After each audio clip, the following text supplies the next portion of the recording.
Have you ever found yourself completely entranced by a woman who seemed too perfect to be real? The way her smile lit up the room, how she seemed to understand you without words, her mysterious depth that pulled you in like gravity itself. That feeling of having found the one, a connection so powerful it feels destined. What if I told you that this intoxicating experience isn't what you think it is? That Carl Jung, one of history's most profound psychological minds, would warn you that you're walking into an ancient trap that has ensnared men throughout human history. You feel the pain already, don't you? That confusion when the dream woman suddenly becomes distant, the crushing disappointment when arguments erupt from nowhere, the helplessness when you realize you don't understand her at all, despite feeling like you knew her soul just days before. This psychological whiplash leaves men questioning their sanity, their judgment, and their worth. Today, you're about to discover the hidden archetypal forces Jung uncovered that silently drive women's deepest emotional behaviors, and why what feels like love at first sight might actually be your unconscious mind, projecting its most powerful contents onto someone who's become a living vessel for your deepest desires and fears. By understanding the female archetypes and shadows that operate below the surface of consciousness, you'll finally see the true dynamics at play in your relationships. This isn't just knowledge, it's psychological liberation. The unconscious mirror, understanding anima projection. When you feel that immediate, powerful connection with a woman, that sense that you've known her forever, you're experiencing what Jung called anima projection. The anima is your internal feminine image, the feminine aspect of your male psyche, shaped by your mother, culture, and collective unconscious. This internal feminine isn't just any image, it's your soul image. When you project it onto a real woman, you're not seeing her. You're seeing your soul externalized in human form. Think about that woman who captivated you instantly, the one who felt different from all others. Did you really know her? Or did you feel you knew her, despite having just met? That's your anima recognition, your unconscious recognizing itself in external form. This explains why you can feel so deeply connected to someone you barely know. Your unconscious is responding to symbolic cues, a gesture, a laugh, an expression that matches the template of your inner feminine. You're not falling for her, you're falling for the reflection of your own soul. But here's where the trap tightens. Real women aren't your anima. They're complex humans with their own psychology, their own shadows, their own unconscious patterns. When you project your anima onto them, you create an impossible standard no human could maintain. Jung identified 4 primary feminine archetypes that exist in both men's anima and women's conscious and unconscious identity. Understanding these will help you recognize what's being activated in your relationships. First is the mother archetype, the nurturer, the caretaker, the source of life and comfort. When activated positively, she provides security and unconditional love. Her shadow side emerges as the devouring mother, controlling, smothering, making you dependent on her emotional care while slowly consuming your independence. Have you noticed how some relationships quickly fall into patterns where she mothers you, cooking, nurturing, caring, only to later resent you for treating her like your mother? This isn't manipulation. It's an unconscious archetypal pattern being played out by both of you. The second archetype is the maiden virgin, innocent, pure, filled with potential.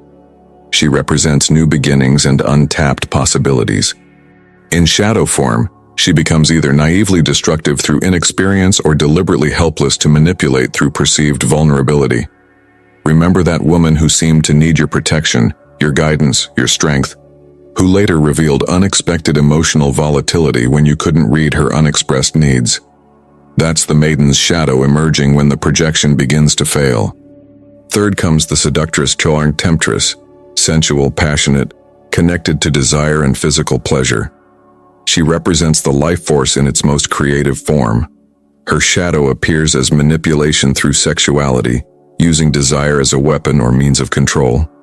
Think of relationships where physical intimacy became a battleground, withheld as punishment, offered as reward. This isn't personal strategy, but archetypal pattern, often operating without conscious awareness. Finally, There's the wise woman crone, intuitive, knowing, connected to ancient wisdom and the mysteries of life and death. Her positive aspect guides with true insight. Her shadow manifests as the terrible mother or witch, using hidden knowledge to undermine, attack, or control through fear. Have you experienced a partner who seemed to know exactly what would hurt you most during arguments? Who could identify your deepest insecurities with uncomfortable precision? This isn't just personal knowledge, it's the dark intuition of the shadow-wise woman. The female shadow, what she hides, even from herself. Just as you have unconscious material you don't recognize, women carry their own shadow aspects. Jung defined the shadow as the part of ourselves we reject, deny, or refuse to see. For women in our culture, this often includes rage and aggression, qualities often deemed unfeminine that get pushed into the shadow, emerging in passive-aggressive behavior, manipulation, or sudden emotional eruptions that seem disproportionate. Power and ambition, still complicated for many women to express directly, these drives can emerge as control within relationships when they're not acknowledged in broader life. Sexual autonomy. Despite progress, women's sexual desires are still often judged differently than men's, creating shadow expressions ranging from apparent frigidity to using sexuality as currency. When you're dating a woman who seems perfect, accommodating, nurturing, emotionally available, remember that no human is without shadow. The more radiant the light she presents, the deeper the shadow she may be repressing. This isn't about cynicism, it's about psychological reality. The woman who never shows anger, who never makes demands, who seems endlessly giving, isn't displaying psychological health. She's showing you her persona while her shadow grows stronger in the unconscious. And here's what Jung understood profoundly. What's unconscious doesn't disappear. It emerges in projected form, in dreams, in slips, and eventually, in relationship dynamics that seem to arise from nowhere. The relationship dance. Projection and introjection. When you enter a relationship with strong anima projection, you create a psychological contract the woman often unconsciously accepts. This is introjection, taking in and identifying with your projection. For a time, this creates ecstatic harmony. You're seeing your soul's feminine aspect in her. She's experiencing herself through your adoring eyes, temporarily freed from her own complexes and shadows by identifying with your idealized image. This explains the honeymoon phase, that period of seemingly perfect understanding where conflicts are minimal and connection feels transcendent. It's not sustainable because it's not based in complete reality, but in a beautiful psychological illusion created by two unconscious minds. As time passes, the real woman begins to emerge from behind the projected image. Parts of her personality that don't match your anima become increasingly visible. Simultaneously, maintaining the role of your projected ideal becomes exhausting for her. The relationship begins to strain. You feel confused. Where did that perfect connection go? She feels unseen. Why don't you love the real her instead of this image you've created? Both of you experience a profound sense of betrayal that's actually the natural collapse of mutual projection. Now we arrive at the most profound revelation about female psychology that Jung's work illuminates: the archetypal trap of the divine feminine. When a relationship begins with intense mutual projection, a woman doesn't just receive your anima projection passively, she becomes activated at the archetypal level herself, embodying what Jung would call the divine feminine or great mother archetype. This is perhaps the most powerful archetypal constellation in human psychology, the feminine as both creator and destroyer, nurturer and devourer, beginning and end. When this archetype activates in a woman's unconscious through your projection, she temporarily accesses enormous psychological power. She feels godlike, intuitive, nurturing, sensual, wise. She seems to know what you need before you know it yourself. She offers healing, understanding, passion, and insight.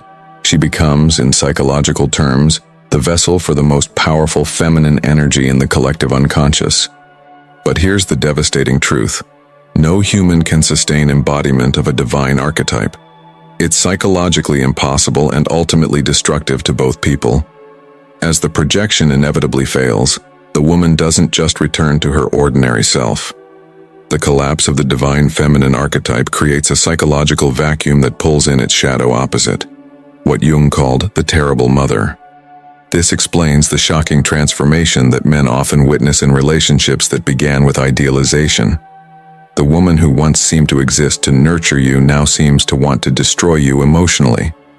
The intuition that felt magical now targets your vulnerabilities with devastating accuracy. The passion that felt transcendent becomes weaponized or withdrawn completely. This isn't personal betrayal. It's archetypal compensation, the psyche balancing itself after an unsustainable projection. And it explains why the most magical beginnings often lead to the most catastrophic endings. You feel this as profound betrayal because on an unconscious level, you're experiencing the destruction of your soul image. She experiences it as liberation mixed with rage, freedom from an impossible role coupled with anger at having been reduced to a projection in the first place.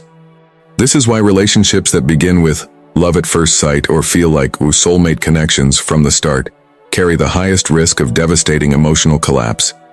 The stronger the initial projection, the more powerful the archetypal constellation, the more dramatic the eventual fall. Jung would tell you that what feels like a dream relationship is actually your unconscious inviting you into a profound initiation, an opportunity to reclaim your projected anima, integrate your own feminine aspects, and discover the difference between archetypal fascination and genuine human love. Now that you understand the archetypal dynamics at play in your relationships, you stand at a psychological crossroads. You can continue chasing the dream woman, the perfect anima projection who will inevitably transform into her shadow opposite when the projection fails. Or you can begin the deeper work of psychological maturity. This work begins with reclaiming your projections. When you feel that immediate, magical connection with a woman, pause. Ask yourself, am I seeing her, or am I seeing my anima?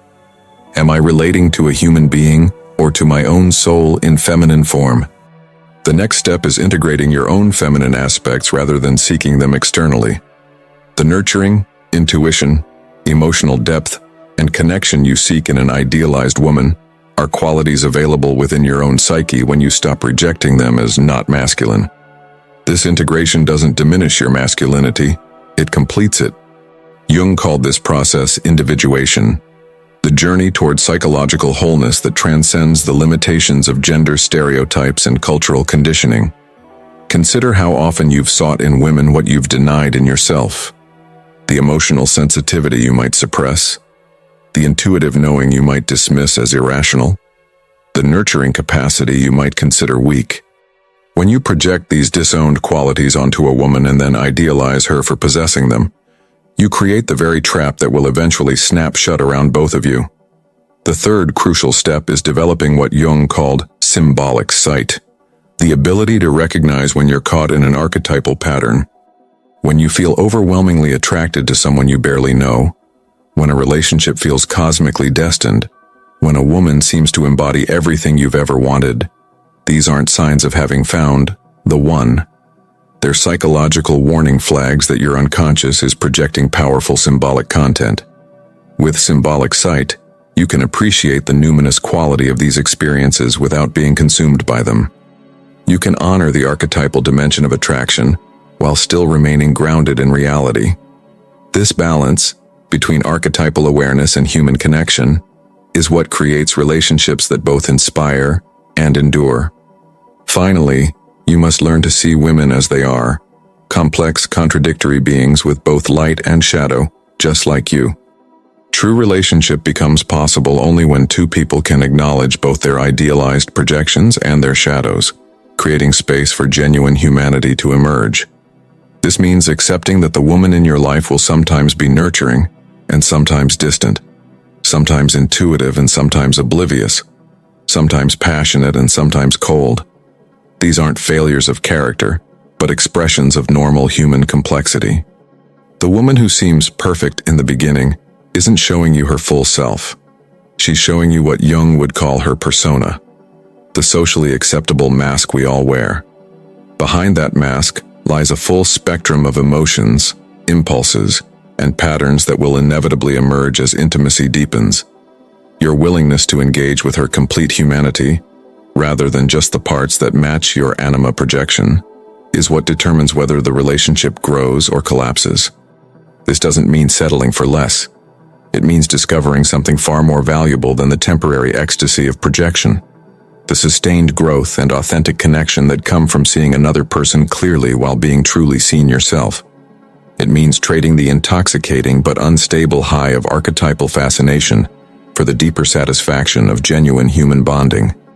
The greatest paradox Jung revealed is that only by abandoning the dream of the perfect woman can you discover the profound beauty of real relationship. Only by giving up the archetypal fantasy can you find something more nourishing, a connection grounded in reality rather than unconscious projection. And perhaps most counterintuitively, only by withdrawing your projections can you experience the authentic mystery of another human soul, a mystery more complex and rewarding than any archetypal constellation. The journey from projection to perception isn't easy. It requires confronting your own shadow, those rejected aspects of yourself that you've denied and projected outward. It means acknowledging the ways you've used women as mirrors for your own psychological content, rather than relating to them as separate beings.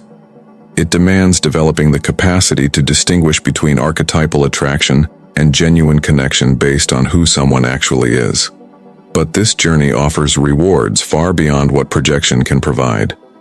Instead of the cycle of idealization and disappointment, you can experience the steady unfolding of authentic intimacy. Instead of relating to your own soul in female form, you can discover the irreducible mystery of another consciousness. Instead of being trapped in archetypal patterns, you can create a relationship that evolves and deepens with time. How does this change your perspective on your past relationships? Can you recognize the patterns of projection and collapse in your own experience? Have you confused archetypal fascination with genuine love? Share your thoughts in the comments below. If this exploration of Jungian psychology has illuminated something in your life, give this video a like and subscribe to continue this journey into the depths of human psychology. And don't miss our previous videos exploring other aspects of Jungian psychology and relationships. The path to psychological wholeness isn't found in a perfect partner, but in the courageous exploration of your own unconscious mind, and in the authenticity that emerges when two people meet, not as archetypal projections, but as fully human beings willing to witness both the light and shadow in themselves and each other.